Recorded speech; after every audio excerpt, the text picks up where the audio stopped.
اللہ اکبر اللہ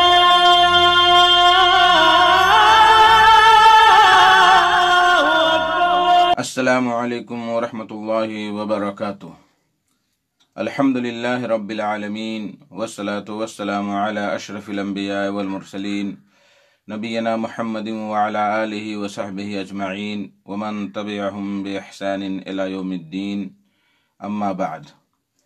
میرے دوستو، بزرگوں، اسلامی بھائیوں اور بہنوں، سامعین و سامعات کرام، صدائے حق سننے والے ساتھیوں، آج 10 جمادی الاولیٰ 1442 ہجری، 26 دسمبر 2020 عیسوی، 11 گتے پوس 2077 بکرمی سنیچر کا دن، میں محمد مستقیم مدنی صدائے حق کا سوال و جواب کا لائیو پروگرام لے کر حاضر ہو گیا ہوں، جو آپ junk Nandini FM 95.5 mega hertz پر روزانہ 1:30 بجے سے 2:15 بجے تک سماعت فرماتے آ رہے ہیں۔ یہ پروگرام اللہ تبارک و تعالیٰ کے فضل و کرم سے ایک رمضان المبارک سے شروع ہو کر اب تک لگاتار چل رہا ہے، اور ہر سنیچر کے دن آپ کی خدمت میں لائیو پروگرام ہوتا ہے اور آپ کے سوالات کے جوابات دیے جاتے ہیں۔ یہ پروگرام آپ ڈائریکٹ سن سکتے ہیں دنیا کے کسی بھی کونا میں 2 فیس بک ID پر، ایک جنک نندنی FM اور دوسرا NID، اس کو سرچ کر کے آپ پروگرام ہمیں دیکھ سکتے ہیں اور سن سکتے ہیں اور اپنے سوالات رکھ سکتے ہیں۔ میرے بھائیوں، دوستوں، بزرگوں، واٹس ایپ پہ بہت سارے سوالات آئے ہوئے ہیں۔ گزشتہ ہفتہ کسی مجبوری کے تحت میں لائیو نہیں آ سکا تھا، تو گزشتہ ہفتہ والے سارے سوالات موجود ہیں۔ میں اس وقت کو غنیمت سمجھ کر آپ لوگوں کی خدمت میں وہ قدیم سوالات کے جوابات دینے کی کوشش کروں گا انشاءاللہ تبارک و تعالی۔ اللہ تبارک و تعالی سے دعا ہے کہ اللہ تبارک و تعالی ہماری اور آپ کی ان محنتوں کو قبول فرمائے، اور جو ہم بولیں قرآن اور حدیث کے مطابق اس پر عمل کرنے کی ہمیں بھی اور سامعین کرام کو بھی توفیق عطا فرمائے۔ میرے محترم ساتھیوں، بزرگوں، پہلا سوال جو آیا ہوا ہے وہ ہے سترہ کسے کہتے ہیں اور سترے کی کیا نوعیت ہے، نمازی کے آگے سے گزرنے کے لیے کتنی مسافت ہونی چاہیے، اور مسجد میں سترے کا کس طرح اہتمام کرنا چاہیے۔ یہ 4-5 سوالات ہیں ایک ہی سوال میں۔ سوال کرنے والے ہیں بلال رائن ادھیان پور۔ جواباً عرض ہے کہ میرے محترم ساتھی، یہ سوال 17 جولائی کو بھی عالم رائن ادھیان پور والے نے ہی کیا تھا، جس کا مفصل جواب دیا گیا تھا۔ شاید کہ آپ نے ہمارا وہ پروگرام نہیں سنا، نہیں دیکھا، لیکن پھر بھی میں جواب دینے کی کوشش کروں گا۔ دیکھیے، کوئی ایسی اونچی چیز جس سے قریب ہو کر نمازی نماز پڑھے، جو نمازی اور قبلہ کے درمیان ہو، تاکہ لوگ جان لیں کہ یہ بندہ نماز پڑھ رہا ہے اور اس کے آگے سے نہ گزرے، تو اس کو سترہ کہتے ہیں۔ یعنی نمازی اپنے سامنے جس چیز کو رکھے اور اس کے قریب ہو کر کے نماز پڑھے، اور وہ نمازی اور قبلہ کے بیچ میں حائل ہو، درمیان میں رہے، اور لوگ جان لے کہ یہ شخص نماز پڑھ رہا ہے، اس کے آگے سے نہ گزرے، تو اس کو سترہ کہتے ہیں۔ ڈھانکنے کو ستر سے ہے، ڈھانکنے کی چیز کو۔ نبی کریم صلی اللہ علیہ وسلم نے فرمایا کہ اذا صلی احدکم فلیصلی علی سترہ ولیدن منہا لا یقطع الشیطان علیہ صلاتہ، کہ جب تم میں کا کوئی شخص نماز پڑھے تو اس کو چاہیے کہ وہ سترہ کے ساتھ نماز پڑھے، سترہ کی طرف نماز پڑھے، اور اس سے قریب ہو جائے، سترہ سے قریب ہو جائے۔ دیکھیے، یہاں اس لفظ سے پتہ چلتا ہے کہ قریب ہو کر کے نماز پڑھے، تاکہ شیطان اس کی نماز کو منقطع نہ کرے، کاٹ نہ دے۔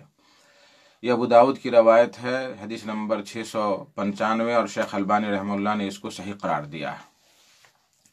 اب رہی بات کہ کتنی دوری میں سترہ رکھنا چاہیے، یہ حدیث سترہ رکھنے کی دلیل ہوئی، اور اس کا جو ہے کہ کتنا ہونا چاہیے دوری، اس کی بھی دلیل ہے۔ لیکن اس کے بارے میں ایک اور حدیث